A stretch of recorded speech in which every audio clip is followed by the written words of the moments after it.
ஹரி ஓம். எல்லோரும் இன்புற்று இருப்பது நினைப்பதே அல்லாமல் வேறொன்றும் அறியேன் பராபரமே. இன்று அனுவாகம் 5 ஸ்ரீ ருத்ரம் தமிழில் மொழிபெயர்ப்பு பதம் பதமாக. அதற்கு முன்பாக தீர்காயுஷ்மான் பவ, ஸ்திரீபியக தீர்க்க சுமங்கலி பவ, கன்யாஸ்திரீபியக சீக்கிரமேவ விவாக பிராப்திரஸ்து, சர்வமங்களானி பவந்தோ சர்வம் ஜயதி ஏவ. இந்த அனுவாகம் 5க்கு ரிஷின்னு யாரும் கிடையாது. ஏன்னா இது அர்ச்சன மந்திரம் தான், சந்தஸ் கூட இல்லை. பொதுவான காயத்ரி சந்தஸ்ல எடுத்துக்கலாம், அனுஷ்டுப் எடுத்துக்கலாம். ஏன்னா எல்லாமே அர்ச்சன ரூபம் தான் பகவானுக்கு. ஸோ தேவதை வந்து பகவான் தான், ஸ்ரீ பரமேஸ்வரம் தான், ருத்ரன் தான். அதனால இதுக்கு அப்படின்னு கிடையாது. இந்த மந்திரங்களை நான் முதல்ல சொல்லிட்டு அதுக்கப்புறம் மொழிபெயர்ப்பு பண்றேன். ஓம் நமோ பவாய ச ருத்ராய ச நம ஷர்வாய ச பசுபதயே ச நமோ நீலக்ரீவாய ச சிதிகண்டாய ச நம கபர்தினே ச வ்யுக்தகேஷாய ச நம சஹஸ்ராட்சாய ச சததன்வனே ச நமோ गिरिशाय च शिपिविष्टाय च नमो मेडुष्ठमाय चेषुमते च नमो ह्रस्वाय च वामनाय च. இது வரைக்கும் நிறுத்திக்கிறேன், மந்திர அர்த்தத்தை சொல்றேன். நமோ பவாய ச ருத்ராய ச. பவாய, பவ சப்தம் ராம சப்தம் தான். இந்த மந்திரங்கள்லாம் எப்பவுமே முக்காவாசியும் ராமசப்தம் தான், அகாராந்த புல்லிங்க சப்தம். ஒன்னு இடத்துல இந்த பத்தையேன்னு வரைச்ச இகாராந்த புல்லிங்க வரும். அதுல வந்து எப்படின்னா, இப்ப நான் இந்த ராமசப்தத்தை முதல்ல சொல்லிடுறேன். டு ராமனுக்கு, ராமனுக்காக. ராமஹ ராமௌ ராமாக ராமம் ராமௌ ராமான் ராமேண ராமாபியாம் ராமைஹி ராமாய ராமாபியாம் ராமேபிய ராமாத் ராமாபியாம் ராமேபிய ராமஸ்ய ராமயோஹோ ராமாணாம் ராமே ராமயோஹோ ராமேஷு. ராமாய சதுர்த்தி விபக்தி. ராமனுக்கு நான் கொடுக்குறேன், ராமனுக்காக நான் செய்கிறேன், ராமனுக்காக நமஸ்காரம் பண்றேன். இப்போ சதுர்த்தி விபக்தி 2 or 4 ஆங்கிலத்தில் சொல்லுவாங்க. அதனால நான் கிராமத்துக்கு போறதுனால கிராமாய கச்சாமி நான் சொல்ல மாட்டேன். நான் கிராமம் கச்சாமி துத்தியா விபக்தியை போடுவேன். அது சம்ஸ்கிருதம் இருக்கு, இலக்கணத்தில் வரும், சூத்திரங்களில் வரும். அது அப்புறம் பார்க்கலாம். இப்போ இதில் வந்து எல்லாமே சதுர்த்தி தான். ராமனுக்கு சொல்ற மாதிரி பரமேஸ்வரனுக்கு தான் எல்லாமே பவாய் பவாயின்னு வந்தனால. அப்புறம் பத்தின்னு வரும் இகாராந்த புல்லிங்க சப்தத்தில். ஹரி சப்தம் தான் அந்த பத்திக்கு வரும். ஹரி சப்தம் எப்படி வரும்னா, அந்த பத்தி வந்து அந்த வார்த்தையுடைய கடைசியில வந்தா ஹரி சப்தம், நடுவுலையோ முதல்லையோ வந்தா அதுக்கு பத்தி சப்தம்னு இருக்கு. இகாராந்த புல்லிங்கம் வேற சப்தம் இருக்கு, பத்தியேன்னு வரும். 4வது பத்தியே, 5வது பத்யுஹு அப்படிலாம் வரும். அதனால இது வந்து பத்தையே. இது இந்த பசு பத்தையேன்னு வரதுனால, பசுக்கு பிறகு இந்த பத்தி வரதுனால, கடைசியில வரதுனால ஹரி சப்தத்துக்கு போயிடும். ஹரையே அந்த மாதிரி நான் சொல்லித்தரேன். இப்போ ஹரி சப்தம் சாதாரண எல்லாருக்கும் தெரியும். ஹரிஹி ஹரி ஹரய, ஹரிம் ஹரி ஹரீண, ஹரிணா ஹரிபியாம் ஹரிபிஹி, ஹரையே ஹரிபியாம் ஹரிபிய, ஹரேஹ ஹரிபியாம் ஹரிபிய, ஹரேஹ ஹர்யோஹோ ஹரீணாம், ஹரே ஹர்யோஹோ ஹரிஷு. இதெல்லாம் உங்களுக்கு தெரியும். 2ஆம் விபக்தி, 3 விபக்தி, ஆளோடு உடன் 4 கூ 5 அதில் இருந்தெல்லாம் வரும். ராமாத் அதில் இருந்து, அவனுடைய அதில் அதின், இதெல்லாம் தான் அந்த 7 விபக்திகள் வரும். விழிவேற்றமே நான் விட்டுடுவேன், அது இப்போதைக்கு வேண்டாம். அது அப்போ பத்தையேன்னு வரும். ஸோ இதை புரிஞ்சுங்க. சேன்னு வந்தா அது பிறகு. அண்ட் ஆங்கிலத்தில் அண்ட் சொல்லுவாங்க. அண்ட் பிறகு, இது பிறகு, இது பிறகு, பிறகு அப்புறம், எப்படி வேணா வச்சுக்கலாம். சேன்னு வரும், சேத்தே வரும். நமோ பவாய ச ருத்ராய ச. நமோ பவாய, பவ சப்தம் தான், ராமசப்தம். ராமஹ ராமௌ ராமாக ராமாய, அது மாதிரி பவாய, அவ்வளவுதான். ராமனுக்கு, ராமனுக்காக நமஸ்காரம். அதே மாதிரி பவாய, பவ்ங்கிறது பூதாத்துங்கிறது இருத்தல். நான் இருக்கேன், ஐ ஆம் அப்படின்னு சொல்ற மாதிரி ஆங்கிலத்தில் அஸ்மின்னு வரும். ஐஎம் அஸ்மி, அஹம் பவாமி, சஹ பவதி எல்லாம் வரும். அவன் இருக்கான், எக்ஸிஸ்டன்ஸ், இருத்தல். ஐ ஆம் ஆங்கிலத்தில் என்ன சொல்றது, நான் இருக்கின்றேன், அப்படி. அதுதான் பவாய. அதனால இந்த பூதாத்துலேருந்து பவ சப்தம்னு ஒன்று இருக்கு, அதுதான் இந்த ராம சப்தம். அதுதான் பவாய. அந்த இந்த உலகத்தினுடைய இருத்தல், அதாவது இந்த உலகத்தினுடைய ஆதி கண்டுபிடித்தல், உலகத்தினுடைய மூலம், சோர்ஸ், ஆதி. அதுக்கு தான் அந்த பவாயம் பொது அர்த்தமா எடுத்துக்கலாம். இருத்தல், உலகத்தினுடைய இருத்தலாக இருக்கப்பட்டவனுக்கு நமஸ்காரம். நமோ பவாய ச ருத்ராய. ருத்ராய எப்படி வந்தது? ருத்ரன் 33 தேவன்கள்ல ஒரு தேவன். 8 வசு ருத்ர ஆதித்யன், 8 வசு 11 ருத்ரர்லாம் இருக்கா வேற வடிவத்துல. அதுக்கு பிறந்தான் சிவனுக்கு ருத்ரன் சொல்ல ஆரம்பிச்சாங்க. அதான் என்னுடைய ஆராய்ச்சியில ரிக்வேத காலங்கள்லாம் சிவன் கிடையாது, ருத்ரன் தான் இருக்கும். ரு பிளஸ் திரா. ரூங்கிறது என்ன அர்த்தம்னா பயங்கரமா, ஃபியர்ஃபுல், உக்ரமா, பயப்படக்கூடிய விதத்தில் அப்படியே தலையெல்லாம் ருத்ரதாண்டம் ஆடிட்டு அது மாதிரி, அதுக்குதான் ரூ. இந்த திரா போகுதல், அசைதல், சுற்றுதல், ஒரு இடத்திலிருந்து ஒரு இடத்துக்கு போகுதல், ஓடி சுற்றுதல், நாட்டியம் ஆடுவதல் மாதிரி. அதனால்தான் ரூ பிளஸ் திரா. பயங்கரமாக நாட்டியம் ஆடுவது, பயங்கரமாக போகுதல் எல்லா இடத்திற்கும். ஏன்னா உலகம் உண்டாருச்ச முதல்ல அந்த 3 வினாடிகளுக்கு வெடிச்சு சிதறியப்போ எல்லாம் போயிட்டு தானே இருந்தது. நாட்டியம் ஆடிட்டு போயிட்டு தானே இருந்தது. எப்படி இருந்திருக்கும்? சும்மா அப்படி சாதாரணமா 1 by 1 போதும், ஒன்றன் பின் ஒன்றாக இருக்கும் இல்ல. அதனால்தான் ருத்ராய. அதுதான் இவர் Tao physics Fritjof Capra California பீச்சில் கடற்கரை ஓரமாக அப்படியே உட்கார்ந்தபோது அந்த தாண்டவத்தை பார்த்தேன். அப்புறம் தான் நான் ஆராய்ச்சி பண்ணி வெளியில வந்து ஆராய்ச்சி பண்ணப்போ அது இந்துக்களுடைய கடவுளான சிவபெருமானுடைய தாண்டவம்னு எனக்கு தெரிய வந்தது. அதனால தான் இந்த மூவி. அவர் நடராஜர் சிலையே வச்சிருக்கார், LHC large hadron collider வியனால. நமோ பவாய ச ருத்ராய ச நம ஷர்வாய ச பசுபதயே ச நம ஷர்வாய. இது சர்வனா, சர்வங்கிறது யார் அம்புகளெல்லாம் வைத்துக்கொண்டு ரொம்ப ஆயுதபாணியாக இருக்கின்றானோ, கொல்வதற்கு இல்ல, விடுவதற்கு, எய்வதற்கு, கொல்லுவதற்கு, தாக்குவதற்குன்னு. ஏன்னா உலகம் உங்களுக்கு முன்னாடி தோன்றும் இந்த அம்புனே வச்சுட்டு இருக்காரு. ஏன்னா இது அலைவரிசை. இப்போ நீங்க சூரியன் எடுத்தா அதோடைய நாக்கு இருக்குங்கிறா, டங். அந்த டங் அப்படியே வெடிச்சு சிதறிச்சு அது ஒரு நாக்கு அப்படி வெளில வரும், வந்துட்டே இருக்கும். சூரியன்லேருந்து ஒரு பல லட்சம் மைலுக்கு வரைக்கும் வந்துட்டு இருக்கும். அதே மாதிரி இந்த அம்புகள், இந்த ரேஸ் ஃப்ரீக்வன்சி அப்படியே நீங்க வால் நட்சத்திரம் வானத்தில் போற மாதிரி இந்த ஃப்ரீக்வன்சி போயிட்டு இருக்கும். அதனால அம்பை குறிக்கிறான். இப்போ மகாவிஷ்ணு சக்கரத்தை குறிக்கிறான். ஏன் சக்கரம் சுத்துறது? ஏன் உலகம் சுத்துறது? அதனுடைய கோல்ல உலகம் சூரியனை சுத்துறது. உலகமும் 9, அவனுடைய 8 குழந்தைகளும் சூரியனை சுத்துது. சூரியனும் 9 குழந்தைகளும் நடுவில் இருக்கும் அந்த கருங்குழி, பாலை வழின்னு பேர், மில்கிவே, நம்முடைய மண்டலத்துடைய பேர். அது ஒரு மண்டலம் தான், அது ஒன்றும் பெரிய இல்லை, கோடானு கோடி மண்டலங்கள் இருக்கு.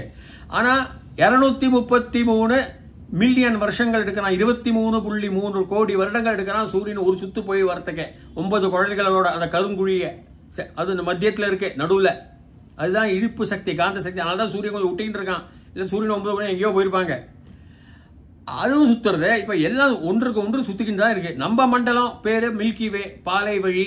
ஆண்ட்ரோமிடா கேலக்சின்னு பக்கத்து கேலக்சி மண்டலம் இருக்கு, அதுலயும் கோடானு கோடி சூரியன்கள் இருக்கான். இது ஒண்ணுக்கு ஒன்று சுத்திக்கும். நம்ம மில்கிவேயும் ஆண்ட்ரோமிடா கேலக்சி இப்ப எல்லாமே ஒண்ணுக்கு ஒன்று சுத்தின்னு தான் இருக்கு. சக்கரம் மகாவிஷ்ணு எல்லா அணுலையும் இருக்கார். இவர் எல்லா அணுவையும் உடுத்தின்னு இருக்கார். திருங்கிற தாத்து உடுத்துதல். அப்போ நமோ பவாய ச ருத்ராய ச நம ஷர்வாய. ஷர்வாங்கிறது தாக்குதல், இந்த எல்லாத்திலையும் பயங்கரமா தாக்குதல். நம ஷர்வாய ச பசு. பசுங்கிறது பசு மாடு இல்லை, அது பொதுவாகவே எல்லா கால்நடைகளுக்கு பசுன்னு சொல்லலாம் சம்ஸ்கிருதத்தில். பசு பதே, நான் சொல்லிட்டேன், பசு பதி எஜமானர் பசுவுக்கு. பத்தையே ஏன் வருது? இந்த பதி பசுக்கு அப்புறம் வரதுனால, கடைசியாக வரதுனால அது இகாராந்த ஹரி சப்தத்தை எடுத்துக்கிறது. ஹரையே பத்தையே. இல்லாட்டி போனா முன்னாடி வந்ததுன்னா அது பத்தியேன்னு வரும். ஸோ அது கிராமர் இலக்கணம் விட்டுருங்க, என்ன அர்த்தம் ஒண்ணுதான். அந்த பசு பத்தையே அவனுக்கு, பத்தையே டு ஹிம் அவனுக்கு, அவனுக்காக. ஸோ நமோ பவாய ச ருத்ராய ச நம ஷர்வாய ச பசுபதயே ச நமோ நீலக்ரீவாய ச சிதிகண்டாய ச. நீலக்ரீவா, நீலம் நீலம். கிரீவங்கிறது ஹயக்ரீவர் மாதிரி கழுத்துக்கு தான் சம்ஸ்கிருதத்தில் நிறைய வருமே தவிர தொண்டைக்கு கண்டன் தான் வரும். ஆனா இந்த அர்த்தத்தில் நம்ம எடுத்துக்கலாம். ஏன்னா நீலகண்டன் நம்ம குடிச்ச விஷம் குடிச்சாரு, அது பார்க்கடல்ல அமிர்தம் கிடையாதுப்போ முதல்ல விஷம் தானே வந்தது, பார்வதி தானே தடுத்து நிறுத்தினான்.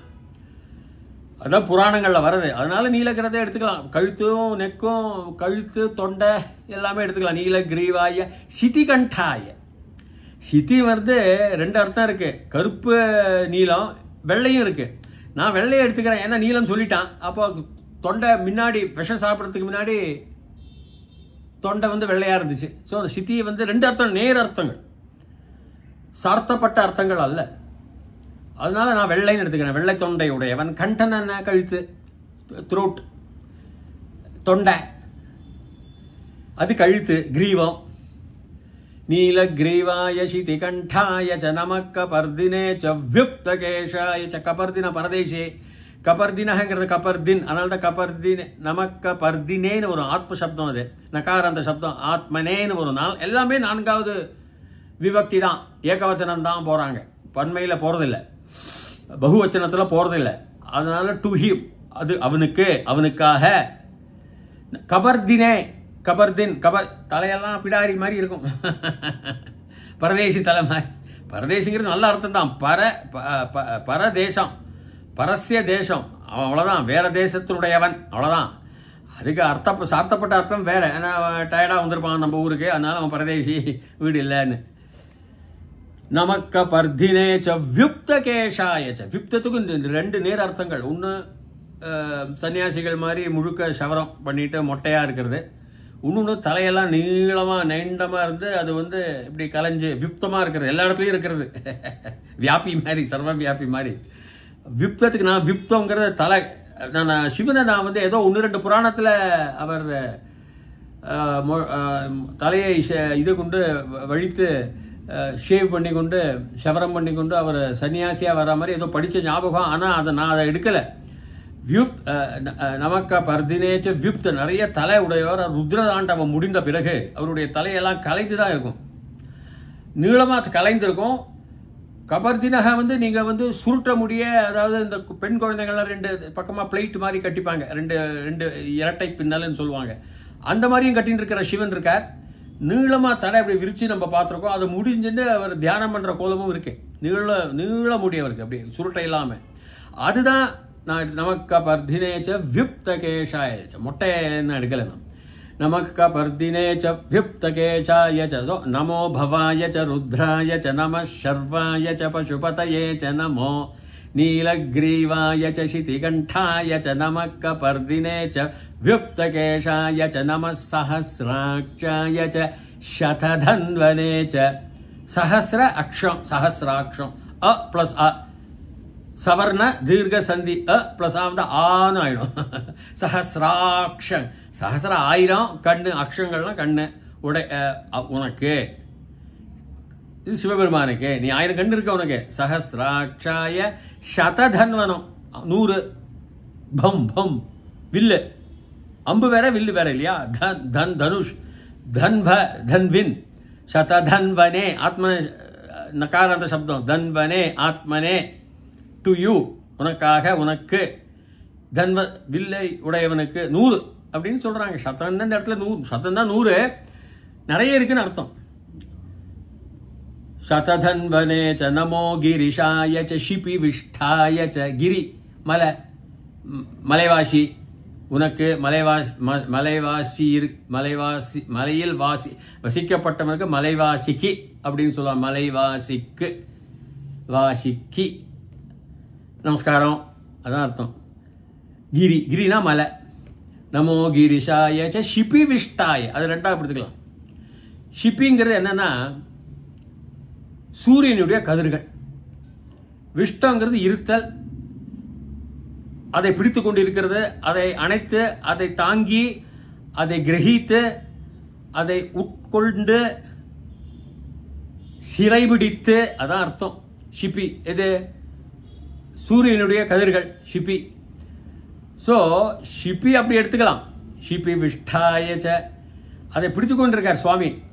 சூரியனுடைய கதிர்கள்லாம் இமாலய மலையத்தெல்லாம் உங்களுக்கு நிறைய வெயில் இருக்கும், நல்ல சூடெல்லாம் இருக்கும், சில இடங்கள்லாம் வெயில் தாக்கி. ஷிப்பி விஷ்டாயச்ச நமோ மீடுஷ்டமாய சேஷு மதேச்ச. மீடு உஷ்டம், உஷ்டங்கிறது கொதிக்கிற கொதிப்பு, ஸ்கார்ச்சிங், கொதிப்பு, சுடுவது.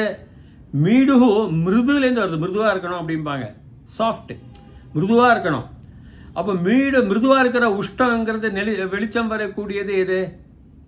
சிவனுக்கு தான் மீடுஷ்டம் சொல்லுவாங்க. கபர்தினகெல்லாம் சிவனை குறிக்கிறது, ஆனால் சார்த்தப்பட்ட அர்த்தம் சிவன் தான். ஆனால் மீடுகு உஷ்டம் பிரிக்கணும், சம்ஸ்கிருத அர்த்தத்தை பிரிக்கணும். அப்போ அது சந்திரன் தானே, மிருதுவாக இருக்கிற ஸ்கார்ச்சிங் லைட் சந்திரன் தானே, உங்களுக்கு நல்ல ஒளியும் வரும், ஆனால் மிருதுவாக இருக்கும். மீடுஷ்டம். ஸோ அதனால மீடுஷ்டம் அவனுக்கு.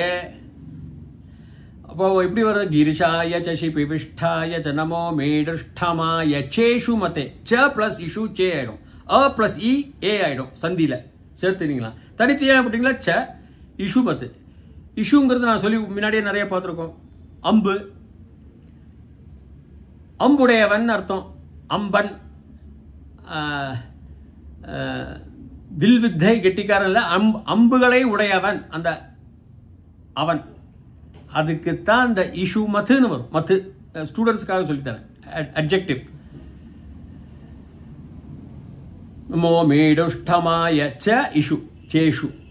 நமோ மீடுஷ்டமாய சேஷு மதே ச நமோ ஹ்ரஸ்வாய ச வாமனாய ச.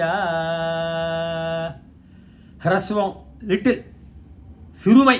இதுலேயுமே சிறுமை, மனதில் சிறுமை, விஸ்தீரணத்தில், அளவில் எல்லாமே சிறுமை தான்.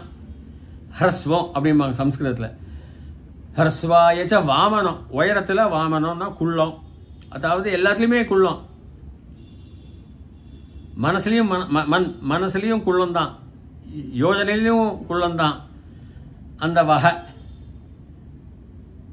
அந்த வாமனக்கு நமஸ்காரம். அப்படின்னா இப்போ இதோடைய தத்துவத்தை பாருங்க. நம்ம ஏற்கனவே கொயவன், கொல்லன், தேரோட்டி எல்லாருக்குமே நமஸ்காரம் தான், எல்லாரையும் அணைத்துக்கிறாங்க ரிஷிக. இங்க சிறுமையானவன் வாழ்க்கையில் வெற்றிகரமாக இல்லை. அது நீங்கள் ஆங்கிலத்தில் பார்த்தீங்கன்னா வர்ஷிப் ஆஃப் த வெல்த்தின்னு ஆங்கிலத்தில் ஒரு புஸ்தகம் எழுதினார், ஜி.கே. செஸ்டர்டன். அதில் ஒரு பணக்காரன் வேணுன்ட்டே அவனுக்கு அந்த திருட்டு வியாதி, ஒரு கல்யாணத்துக்கு போய் வெளியில் வரைச்சா அந்த கொடையை திருடி எடுத்துன்னு வரான். இப்போ பார்த்தவங்களா, ஐயோ அவன் ஏதோ ஒரு ஆப்சென்ட் மைண்ட்னஸ்ப்பா, ஏதோ புத்தி ஏதோ ஞாபகத்தில் எடுத்துன்னு போயிட்டான்பா அப்படிமா. ஏன்னா அவன் பணக்காரன், அவனுக்கு அந்த கொடை தேவை இருக்காது, ஆனால் அவனுக்கு வேணும், அவனுக்கு அந்த வியாதி இருக்கு. அதுதான் அந்த வர்ஷிப் ஆஃப் த வெல்த்தி, ரொம்ப அழகாக இருக்கும் அந்த புஸ்தகம். ஆனால் இங்கே அப்படி சொல்லலை நம்ம வேதங்களை. அவனுக்கும் நமஸ்காரம், சிறுமையானவனுக்கும் நமஸ்காரம். மனதில் சிறுமை, அவனுடைய சொத்தில் சிறுமை, பணத்தில் சிறுமை, தனத்தில் சிறுமை, தங்கத்தில் சிறுமை, எல்லாத்திலையும் வாக்கியத்தில் சிறுமை, எல்லாம் சிறுமைதான். எல்லா விதத்திலும் ஹ்ரஸ்வம், வாமனம், குள்ளன், உயரத்தில் இல்லை, ராஜான பாகுவா இல்லை, அவனுக்கும் நமஸ்காரம்பா. அவனையும் நம்ம சேர்த்துக்கணும்பா. நமஸ்காரம் அவனுக்கும், மரியாதை. இத்தனை அழகாக வீற்றிருக்கும் நம்முடைய சமுதாய சாஸ்திரங்களில் உள்ள தத்துவத்தை விட்டுவிட்டு அதை நாம் குறை கூறி, அது இந்து மதத்தில் தான் எல்லா வேற்றுமைகளும் இருக்கின்றன, ஜாதி ஒருமைப்பாடு இல்லை, ஜாதி வேற்றுமைப்பாடே இருக்கின்றது, உயர்ந்தவன் தாழ்ந்தவன் தீண்டாமை என்பதெல்லாம் இந்து மதத்தில். அது எப்போது வந்ததுப்பா? வெள்ளைக்காரன் கொண்டு வந்த சமுதாயம்பா. வெள்ளைக்காரன் தான் அது இதெல்லாம் பண்ணிட்டு இருப்பான், அதுக்கு முன்னாடி இருந்திருக்கலாம். மனுஸ்மிருதி சொல்றதே சார்பாக, இந்த கடவுள் நம்பிக்கை இல்லாம தைரியமா எல்லாத்தையும் பண்ணுப்பா, ஒரு வாழ்வு ஒண்ணுதான், நீ அனுபவிச்சுட்டு போ, அனுபவி ராஜா அனுபவி இன்னும் சொல்ற மாதிரி நீ அனுபவிச்சுட்டு போ. கடவுளும் கிடையாது, இடவுளும் கிடையாது, இதுவும் கிடையாது, ஆக்ஷனும் கிடையாது, ரியாக்ஷனும் கிடையாது, நீ அதெல்லாம் பாபமும் கிடையாது, புண்ணிய நீ அனுபவிச்சுட்டு போ. அவனை தான் இருக்கிறார் மனுஸ்மிருதி. சண்டாளனா கொஞ்சம் வழிக்கு கொண்டு வருவாங்க. ஆதிவாசி சண்டாளன், படிப்பறிவு இல்லாத, அவ்வளவுதான். பாக்கி பிராமண, சத்திரிய, வைசிய, சூத்ரலாம் உயர்ந்த ஜாதியில் அவர் கணக்கில் ஒருத்தர் ஒரு வேலை பண்றாங்க, வக்கீலு, டாக்டரு, அது அதை புரியாம கண்ணாபினான உளறி வேண்டுமென்றே இந்த மதத்தை, இந்த சமுதாயத்தை, இந்த சாஸ்திரங்களை, இந்த ஓதுபவர்களை எல்லாம் இழிவாக பேசி, தரக்குறைவாக பேசி கொண்டு வருவது நல்லது அல்ல. ஏனென்றால் நம்முடைய சாஸ்திரங்களில், வேதங்களில் வீற்றிருக்கும் அர்த்தங்கள் நான் கூறியது போல நீங்கள் பார்த்து கொள்ளலாம். அதுவரைக்கும் பூயா தாவத் சுபமங்கலம். தயவு செய்து என்னுடைய சேனலை பதிவு செய்வீர்களே ஆனால் தொடர்ச்சியாகவே இந்த மந்திர மொழிபெயர்ப்புகள் வந்து கொண்டே இருக்கும். பூயாத் தாவத் சுபமங்கலம். ஹரி ஓம்.